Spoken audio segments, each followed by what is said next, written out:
Hello, this is Dr. Making Stuff with another video about the Amazing Digital Circus. This time it's episode 2. So, I'm going to do an overview of the episode first real quick, and then we'll get into individual characters and the things that I noticed about those characters this episode, because I think that that's just going to be a good way to summarize everything. So, this episode is super interesting. There's all kinds of lore implications. There's some lore contradictions. We'll get into that when we start talking about Pomy. There's also character development to some extent. Now, there are things that I feel like have to develop or change throughout the series. There's a few characters that are landing flat for me.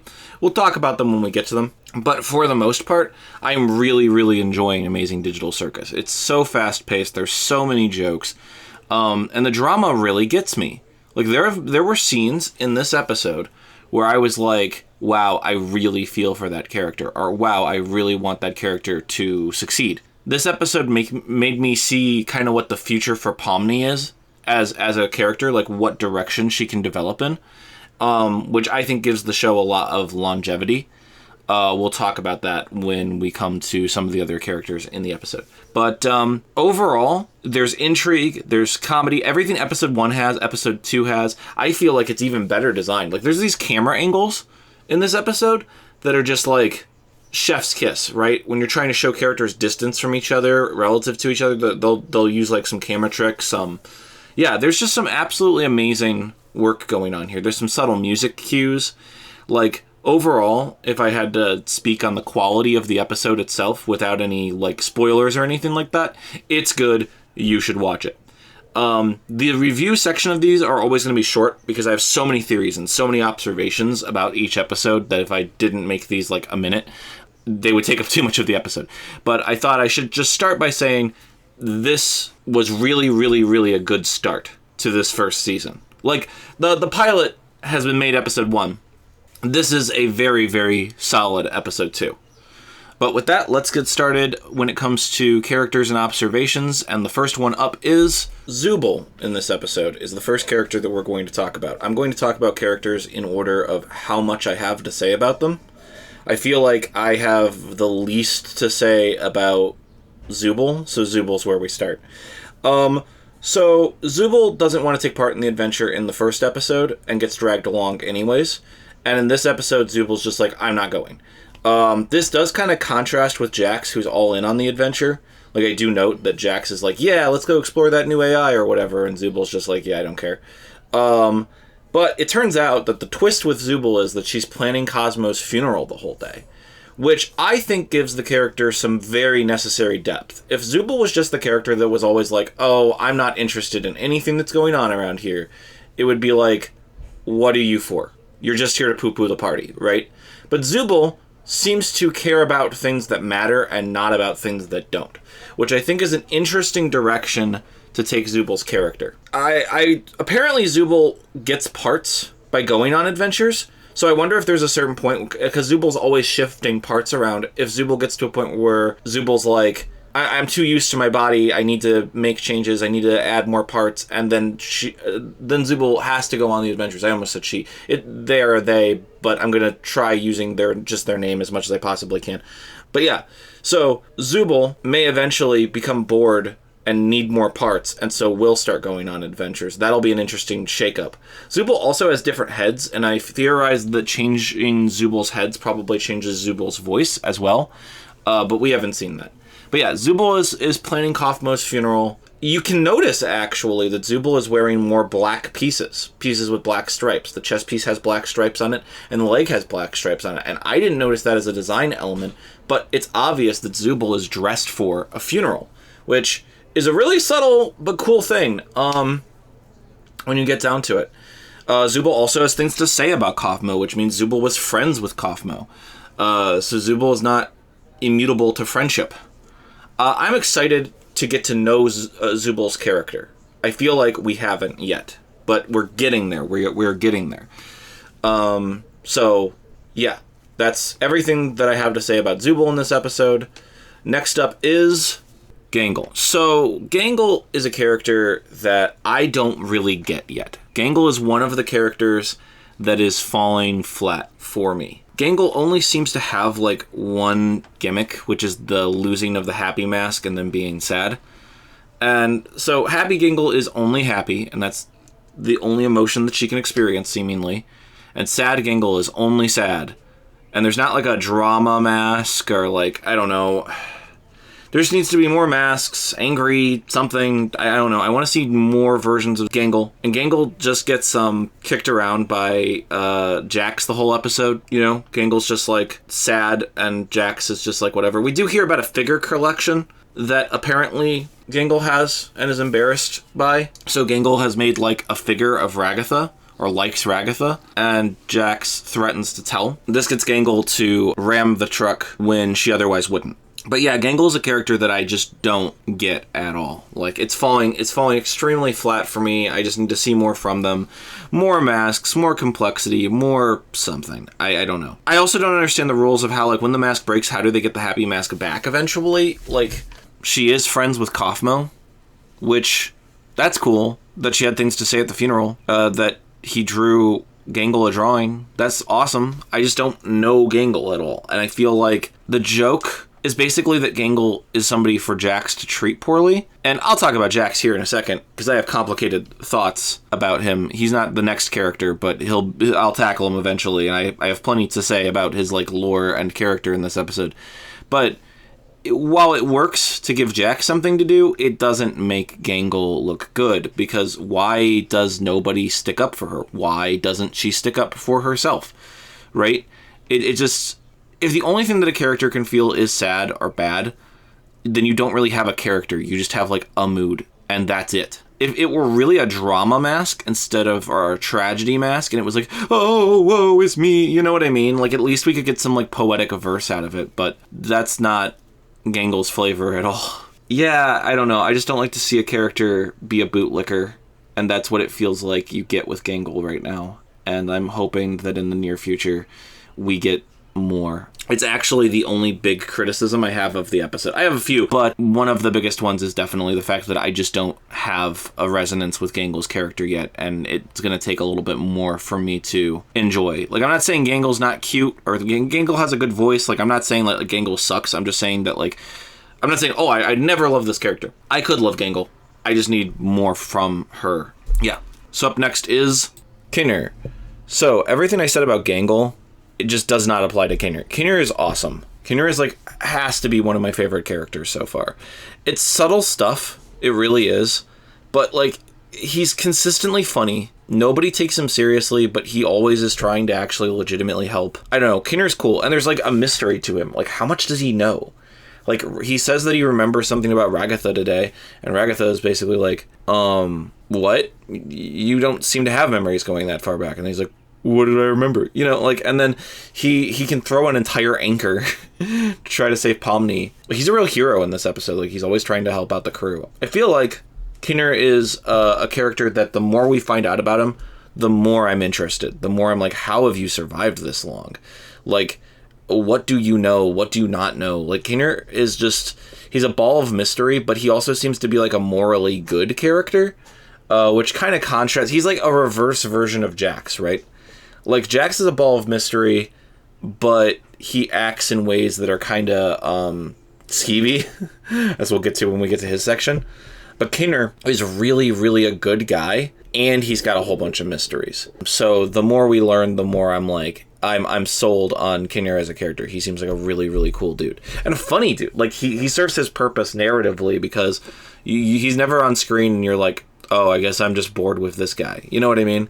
It's not like, oh, it's Gangle being sad or Zubal being disinterested. No, like, he's zany, and zaniness can take like a lot of different forms. I also think that it's interesting that he seems to be mentally muddled, but only when he's not in a crisis situation. When he's in a crisis situation, he starts to become really like creative and locked in. It's interesting. I don't have like a super whole lot to say about him, but what's there is like good. You know? Yeah, so I guess we'll be moving on now to Ragatha. Ragatha as a character is... I like her a whole bunch, and I see what they're doing with her. She's super insecure, is part of it. and she's trying to be like the mom or the heart of the group. This is not working for Pomy. Pomy feels like she's being talked down to. Also, if Ragatha has a problem with Pomy, if she's angry at Pomy for, leaving her for dead, then she needs to express this. But it feels like she can't express negative emotions towards the other teammates, so she just is going to be passively kind of pissed off and just keep reminding people of it, despite the fact that, and I think Pomy partially sees through this facade, this really, caring facade, and kind of sees the desperation underneath, and this is getting Pomy to not necessarily dislike Ragatha, but definitely keep a distance. That doesn't have to be there if Ragatha just stopped trying. What's interesting is Ragatha did stop trying when talking to the princess in this episode of the Candy Kingdom, and I don't think the AI is programmed to automatically like her or anything. She's just casual and cool and nice and gets the key to the city right away. Also, I don't think there were a bunch of knives and stuff in the back of the truck. I think she produced those when she got hit.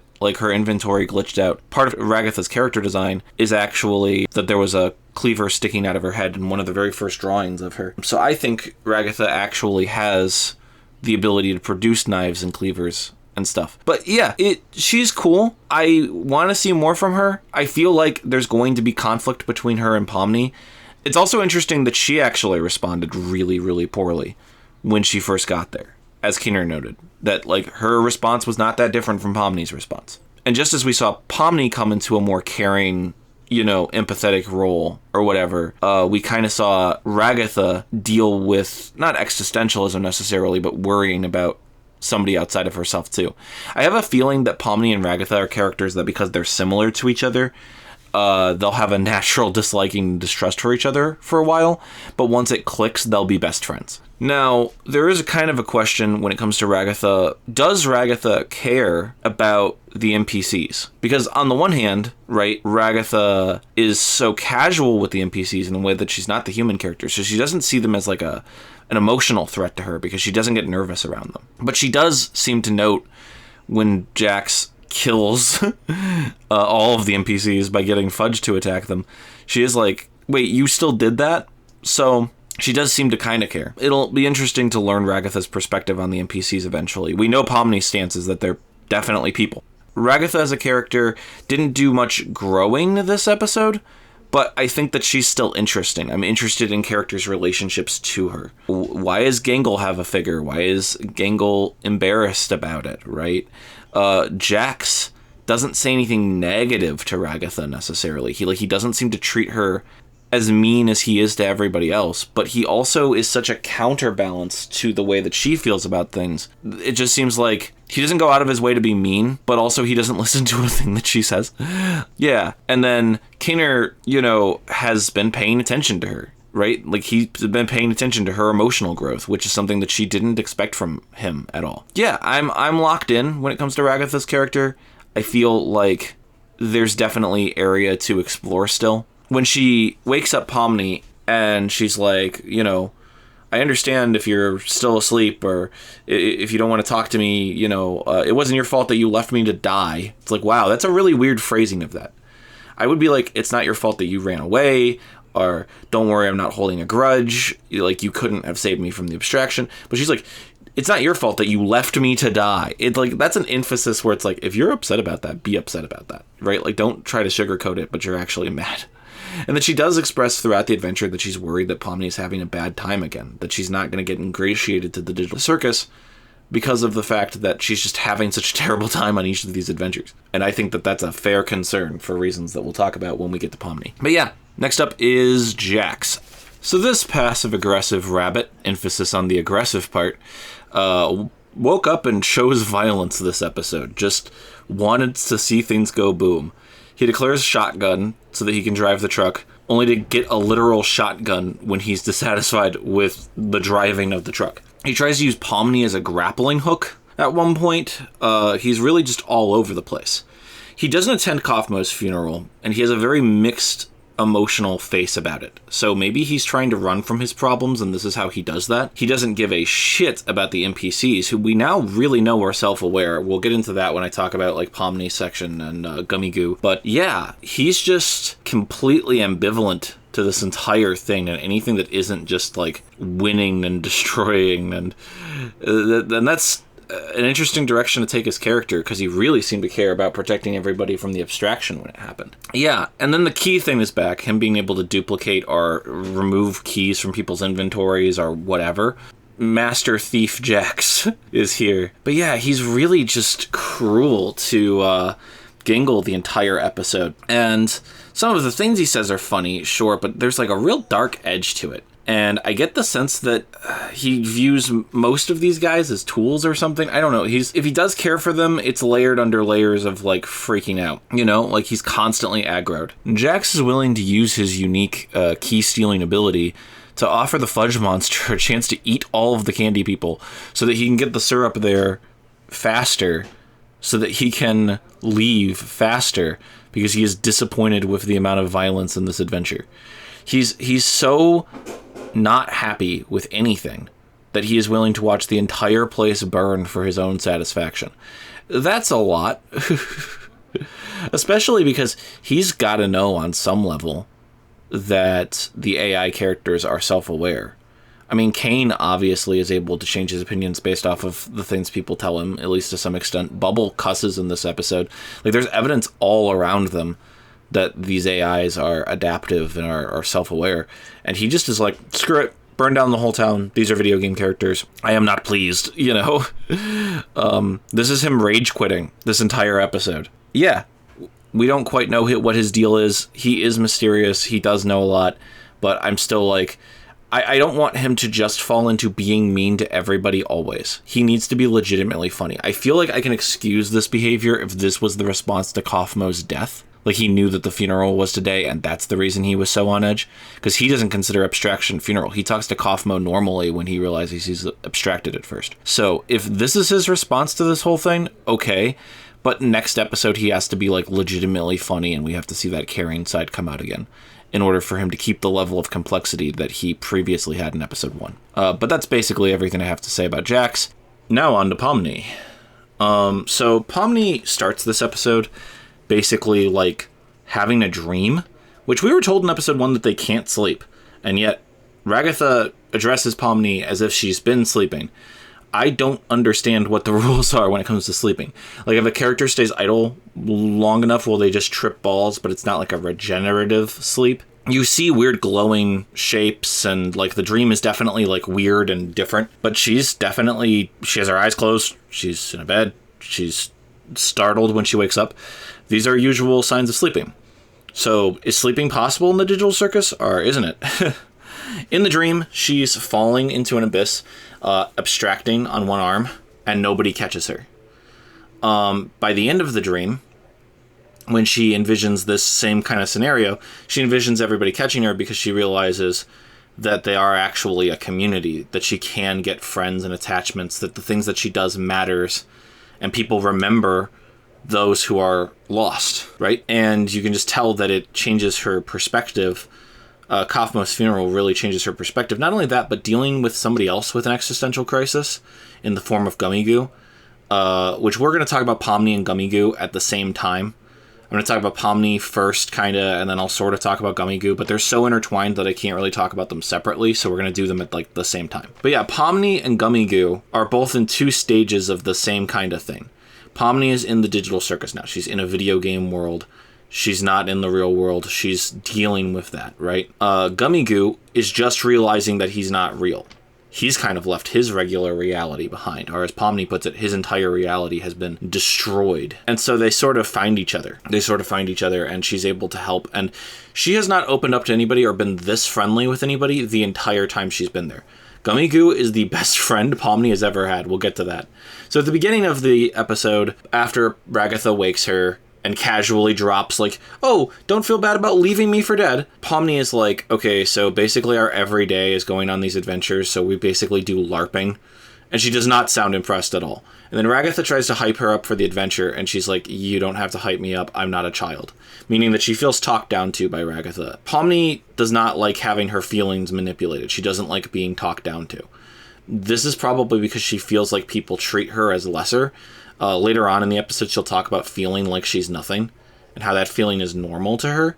So low self-esteem is definitely a part of this entire thing, and she's built kind of a defense, which is telling people to fuck off a little bit. Yeah, so Pomni is not particularly excited to go on the adventure. Then she gets used as a grappling hook, which, you know, why? Due to some shenanigans involving Kenar, she falls off the canyon. Now, what's interesting about this is that she understands completely that she's no-clipped through the map and tile set. She understands how to create a collision detection error to rocket a truck into the air. So she obviously is a programmer or a beta tester or something. She knows more about the way this game works than we've heard any other character when it comes to how they mention glitches and stuff working. Like, we haven't heard the characters talk too much about, like, the game mechanics of it all, but Pomni so far has on multiple levels acknowledged how games work. Map, tile set, T-posing, collision detection. Like, these are words that aren't just, like, thrown around by everyday people. These are, like, very much beta tester, programmer type language, and she knows how to utilize these things. Like, she understands that the buildup of the kinetic energy is going to create a violent launching of the truck if it does launch at all. Just interesting stuff. So, yeah, after she and Gummy Goo find themselves in the hole, Gummy Goo has, like, the biggest existential crisis ever. The scene where he's reaching out to his own model, where he's zooming in, the camera's zooming into his face and the model's face to show the contrast between one being animated by life and one not yet being animated by life. Him asking, like, where is my mom? Why doesn't she have a model? Does she have a face? Is she just part of my backstory? You know what I mean? You really get to see the tragedy of what's going on with Gummy Goo. Pomni, to her credit, gives him time to feel those feelings, and then when she realizes that, like, one, what she's doing right now isn't working, but also that he obviously needs somebody to talk to him, she reaches out to him and recognizes a shared humanity in this AI character. She knows that he's not just an NPC, that he's feeling things. Like, she recognizes that it's genuine. This is not the only time in the episode that an AI has grown outside of their parameters. Bubble is not supposed to cuss. Kane is like, you're not supposed to say that. He seems like really confused by that. So the AI are obviously evolving and growing. He says it's a new AI, that he's upped the level of their ability to learn. And we do, if the Zoinks were the status quo, they were like regular video game enemies. This is a different thing, you know? Gummy Goo's like a real person. I like the three little bears joke with Gummy Goo. We get to see him in this confident leader state, and the gators that he has leadership of, one has arms that are too short and the other has arms that are too long, and he has arms that are just right. I appreciate the Goldilocks three little bears style joke. It's right up there with the shotgun joke with Jax. There's also a cute little scene between him and the long arm gator where he reaches over him and the gator, like, rests his head on him, just kind of nuzzles into him for a second. I thought that was really cute. I don't know. It was just a little thing, but I was like, aw. And then for the rest of the episode, him and Pomni form this sort of, like, inseparable friendship. They mirror each other's behavior. They really get there. You know, Pomni talking about the nature of, like, self. Like, hey, if you're real to real people, then you're real. She's very proactive in this episode once she's left to her own devices, which I think is super duper cool. We get some more confident body language in a few spots from her. And then, tragically, at the end of the episode, it's all for naught, because Kane just bursts Gummy Goo out of existence. They had such a cute little friendship going. If some people shipped them, I'd understand, because, like, there was a real chemistry between Gummy Goo and Pomni, at least in terms of, like, character work. And, nope. Poof. He's confetti. Her face goes absolutely horrified, and then we get to see the grim smile that she puts on when she's losing it. Yeah, Pomni is very entertaining in her tragic reactions. She's not like Gangle, where Gangle is just sad.